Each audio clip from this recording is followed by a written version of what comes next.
మా అమ్మవి నువ్వేనా? మా అమ్మవి నువ్వేనా? మీ అమ్మను నేను కాదు. నేను పెద్దగా ఉంటాను, మీ అమ్మ చిన్నగా ఉంటుంది.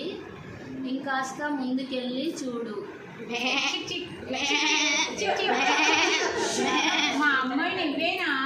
మీ అమ్మను నేను కాదు. మీ అమ్మకి 2 కాళ్ళు ఉంటాయి, 2 రెక్కలు ఉంటాయి. మెల్లగా జాగ్రత్తగా ముందుకెళ్ళు.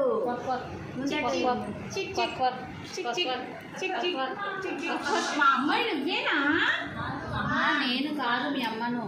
చూడడానికి మీ అమ్మలానే ఉంటా, కానీ నేను కాదు. మీ అమ్మ ఎగురుతుంది రెక్కలతో, నేను ఎగరలేను. 2 కాళ్ళు 2 రెక్కలు ఉంటాయి. అటు వెళ్ళమ్మా, కాస్త వెళ్ళి వెతుకు, సౌండ్ వేసుకుంటూ వెళ్ళమ్మా.